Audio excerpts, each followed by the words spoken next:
Guys কিছুদিন আগেই কিন্তু লঞ্চ হয়ে গেছে একটা mid segment best 5G smartphone, যেটির নাম হচ্ছে xiaomi Redmi Note 12 Pro 5G, যেখানে থাকছে 6nm flagship grade processor, IMX766 sensor, fast refresh rate, OLED display and many more. So guys আজকে ভিডিওতে আমরা xiaomi Redmi Note 12 Pro 5G এই স্মার্টফোনটির unboxing এবং ফার্স্ট ইমপ্রেশন সম্পর্কে জানবো।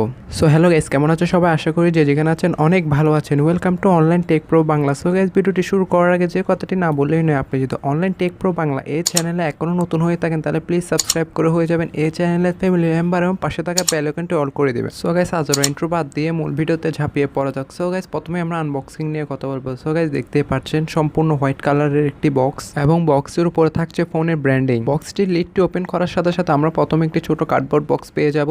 যদি বক্স কন্টেন্ট হিসেবে দেখে কি কি আছে তাহলে এখানে আমরা প্রথমে স্মার্টফোনটি পেয়ে যাব। দেন থাকছে একটি অ্যাডাপ্টার, দেন একটি transparent TPU case, user manual and type A to type C cable. That's এই স্মার্টফোনটির থিকনেস করা হয়েছে 7.9 মিলিমিটার এবং ওজন করা হয়েছে 187 গ্রাম। ওজন এমন থিকনেস অনুযায়ী আমার স্মার্টফোনটি মোটামুটি ভালো লেগেছে, কারণ এখানে কিন্তু একটি মেসিভ ব্যাটারি ব্যবহার করা হয়েছে। এই স্মার্টফোনটিতে ব্যবহার করা হয়েছে কিন্তু 5000 mAh এর মেসিভ একটি ব্যাটারি। বক্সটি প্রোভাইড করেছে 67 ওয়াটের একটি ফাস্ট চার্জার, যেটা টাইপ এ এর আউটপুটের সাথে আসে এবং এই অ্যাডাপ্টারটি আপনার পিডি চার্জিংও সাপোর্ট করে। এবং শাওমির দাবি যে এই চার্জারটি দ্বারা আপনারা 15 মিনিটে 50% এবং 40 মিনিটে 100% চার্জ করে নিতে পারবেন। সো গাইস সেখানে 5000 mAh এর একটি মেসিভ ব্যাটারি থাকায় আপনি ইজিলি এভারেজ ইউজে 1 থেকে 1.5 দিন পর্যন্ত ব্যাকআপ পেয়ে যাবেন। সো গাইস এবার কথা বলা যাক এই স্মার্টফোনটির ডিজাইন এবং বিল কোয়ালিটি নিয়ে। সো গাইস আপনি যদি এই স্মার্টফোনের ডিজাইনটির দিকে লক্ষ্য করেন তাহলে দেখতে পাচ্ছেন অনেকটা বক্সি ডিজাইন এখানে প্রোভাইড করেছে। ইমপ্রেশন এই স্মার্টফোনটি দেখে আপনার লাইট ওয়েট মনে হবে। হ্যান্ড ফিল নিয়ে বললে স্মার্টফোনটির ব্যাক এবং ফ্রন্ট দুনো পাশে কিন্তু ফ্ল্যাট রাখা হয়েছে সম্পূর্ণ, তাই ইনহ্যান্ড ফিল যেটা কার্ভ ফিল আছে ওইটা আপনি ততটা পাবেন না। স্মার্টফোনের সাইড আপনার স্প্রে পেন্ট দিয়ে পেন্ট করা হয়েছে। দুঃখজনক হলো এটা সত্যি যে এখানে কিন্তু ফ্রেমে প্লাস্টিক থাকছে। সেই স্মার্টফোনটির ব্যাকে কি ব্যবহার করা হয়েছে সেটা এখনো আমি শিওর না, বাট লিক্স এন্ড রুমার্সের তথ্য অনুযায়ী আমি জানতে পেরেছি যে এখানে নাকি যে গ্লাস ব্যাগ ব্যবহার করা হয়েছে। আর কয়েকটা ওয়েবসাইট আমি দেখেছি যে এর ব্যাকে প্লাস্টিক ইউজ করা হয়েছে। ব্যাকে কি ব্যবহার করেছে ওটা আমি এক্স্যাক্টলি শিওর না, যদি জানতে পারে অবশ্যই আমি পিন কমেন্টে দিয়ে দিব। এবং এর ব্যাকের বটমও থাকছে ফোনের ব্র্যান্ডিং এবং টপ লেফটে ট্রিপল ক্যামেরা সেটআপ থাকছে এবং টপ লেফটে থাকছে ট্রিপল ক্যামেরা সেটআপ, যেটার প্রথম দুটি সেন্সর বড় দেওয়া হয়েছে এবং মাঝারের সেন্সরটা একটু ছোট দেওয়া হয়েছে। অল ওভার অনেক সুন্দর এবং ভালো একটি ডিজাইন প্রোভাইড করেছে শাওমি। এবং এটি বাজারে আপনি 4টি কালারে অ্যাভেলেবেল পাবেন, white, blue, black, violet. Placement নিয়ে বললে এখানে কিন্তু সকল ধরনের আপনি প্লেসমেন্টই পেয়ে যাবেন। যেমন এখানে রাইট হ্যান্ড সাইডে আসলে আপনারা পাবেন volume locker, power of on button. Left hand side নিয়ে বললে এখানে লেফট হ্যান্ড সাইডে আপনার সম্পূর্ণ প্লেট রাখা হয়েছে। টপ আসলে আপনি পাবেন air blaster, secondary noise calculation mic, top speaker এবং 3.5mm হেডফোন জ্যাক। ব্যাপারটা আমার একটু জোস লেগেছে। আর বটম আসলে আপনারা পাবেন dual SIM tray, primary microphone, type C port, যেখানে টাইপ সি 2.0 ব্যবহার করা হয়েছে। বটম ফায়ারিং, এক কথায় এখানে কিন্তু আপনার স্টেরিও স্পিকার ব্যবহার করা হয়েছে। ডিসপ্লে নিয়ে বললে স্মার্টফোনটিতে ডিসপ্লে হিসেবে ব্যবহার করা হয়েছে 6.67 inch central 5 hole full HD plus এর 120 হার্জের একটি ওলেড ডিসপ্লে, যেটা 1 বিলিয়ন কালার সাপোর্ট করে। তো গাইস ওলেড ডিসপ্লে ভাবা যায়? আপনারাও অবশ্য অনেকে মনে করতেছেন যে ওলেড ডিসপ্লে তো অনেক স্মার্টফোনেই রয়েছে, এতে এত আহামরি কিসের? তো গাইস আমি মানছি যে অনেক স্মার্টফোনে রয়েছে, বাট এটি যে প্রাইস রেঞ্জে লঞ্চ হয়েছে কিন্তু এই প্রাইস রেঞ্জে কিন্তু খুবই কম স্মার্টফোনই কিন্তু ওলেড ডিসপ্লে প্রোভাইড করেছে। এই ডিসপ্লেটির স্ক্রিন এবং বেজেলের চিহ্ন আপনি পাতলা দেখতে পাবেন, পাঞ্চ হোলটাও কিন্তু টাইনি দেখতে পাবেন।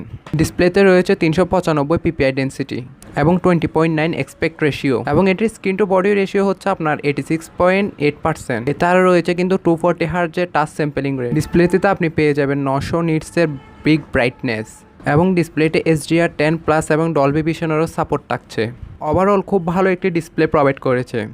ওএস মিনস অপারেটিং সিস্টেম নিয়ে বললে এখানে আপনি পেয়ে যাবেন out of the box Android 12 on based on MIUI 13। Performance নিয়ে বললে স্মার্টফোনটিতে চিপসেট হিসেবে ব্যবহার করা হয়েছে MediaTek Dimensity 1080, যেটা TMC 6 ন্যানোমিটার আর্কিটেকচারের উপর বেসড একটি অক্টা-কোর প্রসেসর, যার ম্যাক্সিমাম ক্লক স্পিড হচ্ছে আপনার 2.6 GHz এবং জিপিইউ হিসেবে থাকছে Mali G68 MC4। So guys MediaTek Dimensity 1080 এর চিপসেটটি থাকা এখানে যে কোনো হাই লেভেলের গেম আপনি মিডিয়াম টু হাই গ্রাফিক্সে রেখে অনায়াসেই খেলতে পারবেন। তার সাথে আপনি মাল্টিটাস্কিং এবং ভিডিও এডিটিং এর কাজগুলো খুব সহজেই করতে পারবেন। ওভারঅল খুব ভালো একটি পারফরমেন্স আপনারা পেয়ে যাবেন।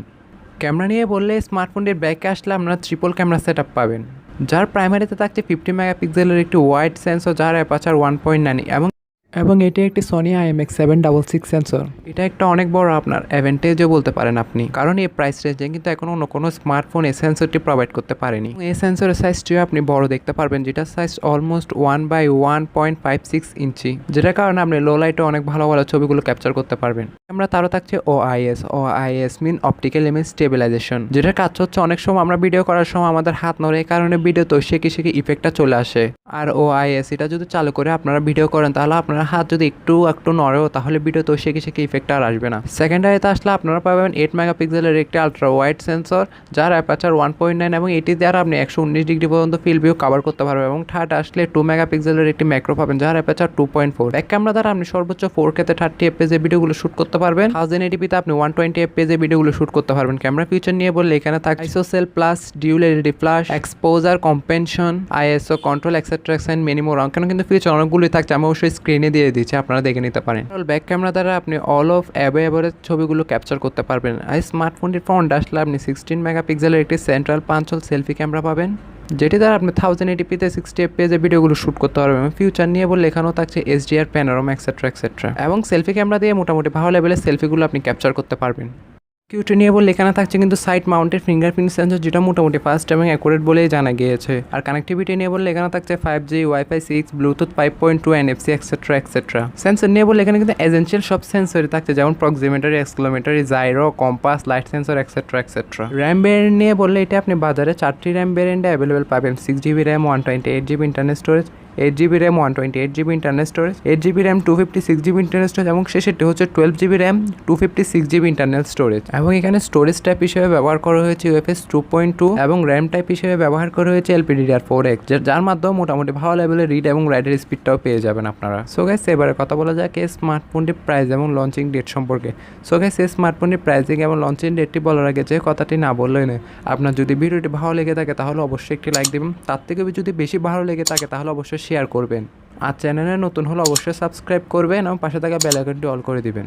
এই স্মার্টফোনটি কিছুদিন আগে আপনার চাইনিজ মার্কেটে লঞ্চ হয়ে গেছে এবং এই স্মার্টফোনটি আমরা 1 থেকে 1.5 মাসের মধ্যেই কিন্তু বাংলাদেশের বাজারে আনঅফিসিয়াল ভাবে দেখতে পাবো। আর ইন্ডিয়ান মার্কেটে কিন্তু এটা 1 মাসের মধ্যেই লঞ্চ হয়ে যেতে পারে। তবে এটা আশা করা যাচ্ছে যে 2023 সালে জানুয়ারি মাসের মধ্যেই অফিসিয়ালভাবে বাংলাদেশের বাজারে অ্যাভেলেবেল হয়ে যাবে। এটির বেস ভেরিয়েন্টের প্রাইস বাংলাদেশে রাখা হতে পারে অলমোস্ট 28 থেকে 30,000 টাকার কাছাকাছি এবং ইন্ডিয়ান মার্কেটে এটির বেস ভেরিয়েন্টের প্রাইস রাখা হতে পারে অলমোস্ট 22 থেকে 24,000 রুপির কাছাকাছি। তো গাইস, দাম একটু কম বেশি হতে পারে। সো গাইস, আজকে ভিডিও এই পর্যন্ত, আশা করি সবার ভালো লেগেছে। সো গাইস, ভিডিওতে বলা প্রাইস এবং স্পেসিফিকেশন যদি কোনো কিছু চেঞ্জ হয়ে থাকে তাহলে অবশ্যই আমি পিন কমেন্টে দিয়ে দেবো, আপনারা অবশ্যই পিন কমেন্টে চেক করে নিতে পারেন। তো গাইস, আজকে ভিডিও এই পর্যন্ত, আশা করি সবার ভালো লেগেছে। সো গাইস, সবাই ভালো থাকবেন, সুস্থ থাকবেন, টেক কেয়ার, আল্লাহ হাফেজ, আসসালামু আলাইকুম।